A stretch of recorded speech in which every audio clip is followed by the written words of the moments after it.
Welcome to the Deep Dive, your shortcut to being truly well-informed, packed with surprising facts and, well, just enough humor sometimes to keep you hooked. Sometimes. Today, though, it's a pretty serious topic. We're tracing the shocking moments of a recent event. Happened in a place many of us go to every week, a Walmart. Yeah, this is in Traverse City, Michigan, on Saturday, July 26th, 2025. An ordinary shopping trip just turned into, well, chaos. A mass stabbing incident, multiple people injured. It's definitely a sobering subject. It is.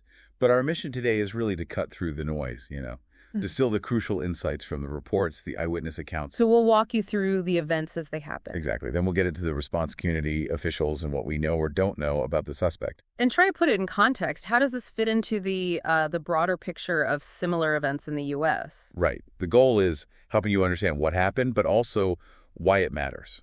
And what really jumps out immediately from the sources, it's the speed, how fast this attacker was caught. It's astonishing speed.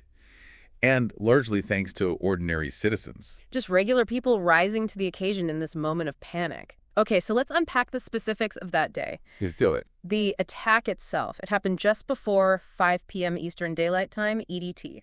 Right near the checkout counters at the Traverse City Walmart. I mean, you have to imagine that. Your everyday grocery run, maybe picking up things for dinner. And suddenly, just inexplicably turned upside down. The randomness of it is chilling. It really is. And that randomness, that's a key part of the terror, isn't it? Yeah. The suspect, he used a common folding knife. Small blade, relatively speaking, like 3.5 inches. Yeah, around that size. And he attacked 11 people. Yeah. Seemingly at random. Just anyone who was nearby. Looks like it. Yeah. And the victims, they represented a really broad cross-section of the community. Ages ranged significantly. What was the range? From 21 all the way up to 84 years old. Yeah. And one victim was a Walmart employee, right? That's right. Tragically, yes. Someone just doing their job. Now, there is some, well, relatively good news here, considering how awful it was. The victim's conditions. Yes. As of Sunday morning, July 27th, all 11 victims were treated at Munson Medical Center. And the hospital reported encouraging signs of recovery, which is definitely something to hold on to. Absolutely. The breakdown was 7 people in fair condition, 4 in serious. But no one's still in critical condition by Sunday morning. No, thankfully. And actually, 1 patient had already been treated and released. That's pretty remarkable given 11 people attacked with a knife. It truly is. Speaks volumes about the medical response, the care they received. Definitely. But maybe even more remarkable, and what kind of defines this incident, is how quickly the whole thing was shut down. Yes. The apprehension. It happened, according to reports, within 1 minute of the initial 911 call. 1 minute. Think about that. 60 seconds. From active chaos, people being stabbed, to the suspect being in custody, it's almost hard to believe. It is. And this wasn't just law enforcement arriving instantly. No, the sources really emphasize the role of, well, good Samaritans, quick-thinking shoppers. Yeah, we heard accounts, people immediately rushing to help the victims, comforting them. While others actually chased the attacker, ran towards the danger. Exactly. Chased him right out of the store. There's this one eyewitness account, Stephen Carter. He described this scene in the parking lot. What did he see? He saw a group, maybe 5 or 6 people. One had a gun out. Okay.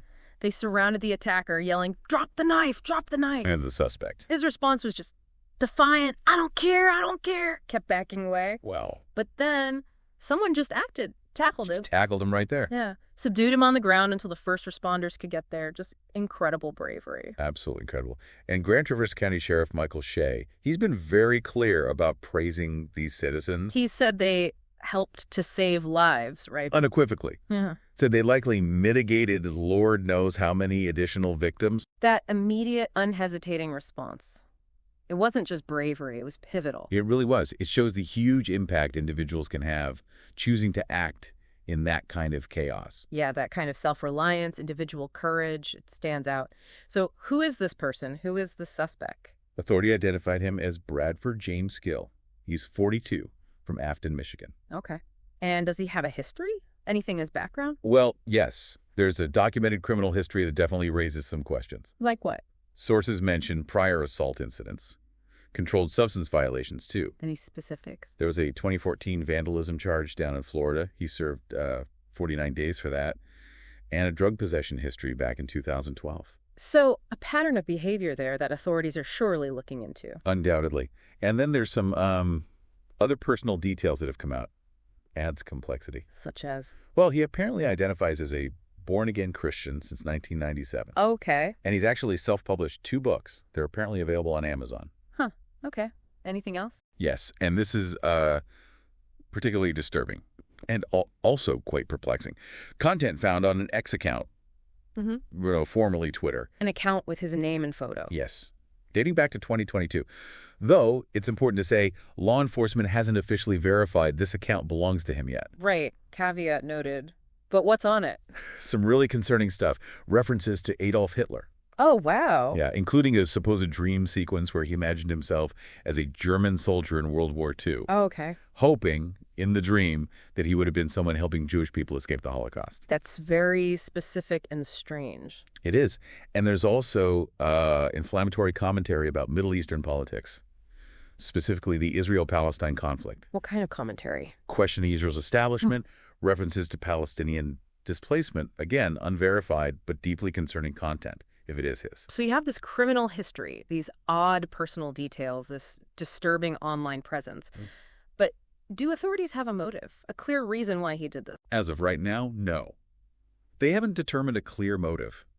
The why is still frustratingly unclear. Which really highlights the challenge, doesn't it? Trying to understand the psychology behind these seemingly random acts of violence. It does. We look for that single clear reason, and sometimes it's just not there. Or it's much more fragmented. But what is clear is how they're proceeding with charges. Yes. Authorities are seeking 1 count of terrorism and 11 charges of assault with intent to murder.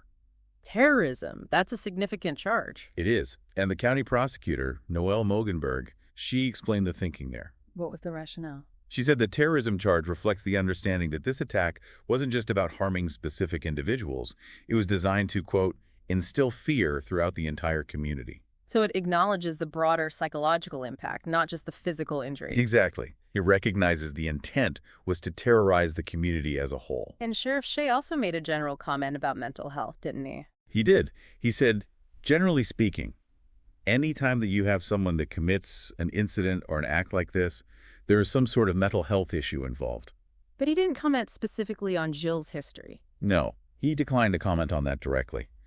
But his observation points to a common factor often discussed in these tragic situations. Right. And connecting this to the bigger picture, the impact, the ripples, go way beyond the victims. Oh, absolutely.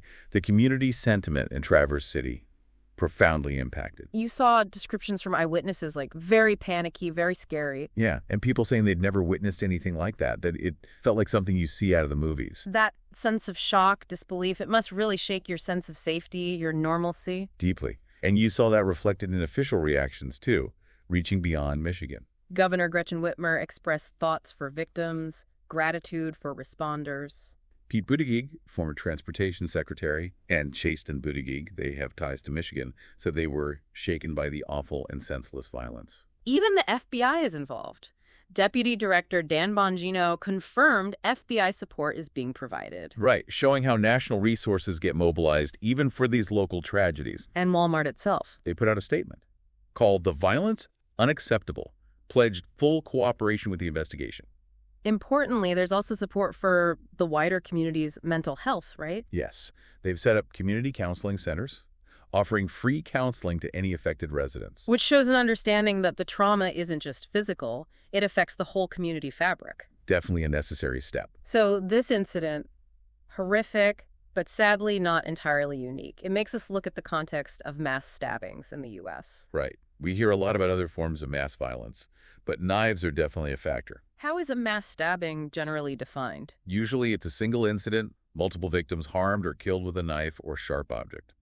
Legal definitions can vary a bit, like the threshold for mass killing or mass murder. But we're talking multiple victims in one event. Correct. And if you look at stats, a USA Today database noted that as of early 2024, there were 44 mass murders since 2006 using a knife.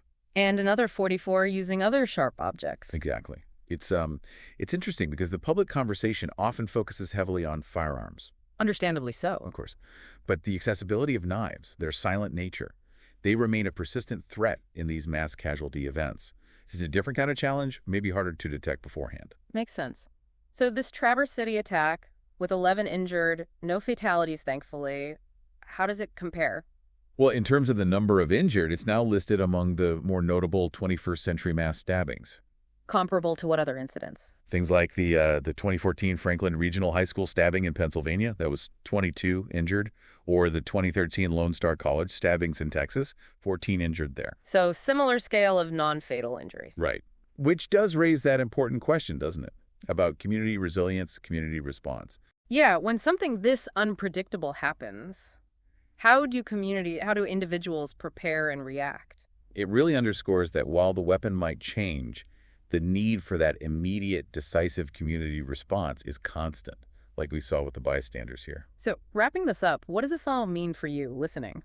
Well, the key takeaways from this deep dive are pretty clear, I think. First, the swift, chaotic nature of the attack itself. Then that extraordinary heroism from ordinary citizens, people who refuse to just stand by. Yeah, that really stands out. And finally, the complex, still kind of murky background of the alleged perpetrator. It highlights how hard it is to anticipate these acts. It really does. And you think about those moments of unexpected violence like in Traverse City. Yeah, that individual decision. Do you act? Do you freeze? And how those individual choices collectively shape the outcome for everyone. There's that tension, isn't there, between the absolute randomness of the act and the organized, rapid human response that, in this case, clearly mitigated the potential horror. It makes you think about the difference individual courage makes, and a community ready to support its own. Especially when faced with something so sudden, so senseless. It's definitely a stark reminder. Even when faced with these awful acts, there are always people who step up, who protect each other. So maybe the thought to leave you with is, how does this story make you think about community preparedness, individual courage, maybe in your own surroundings? Something worth mulling over for sure.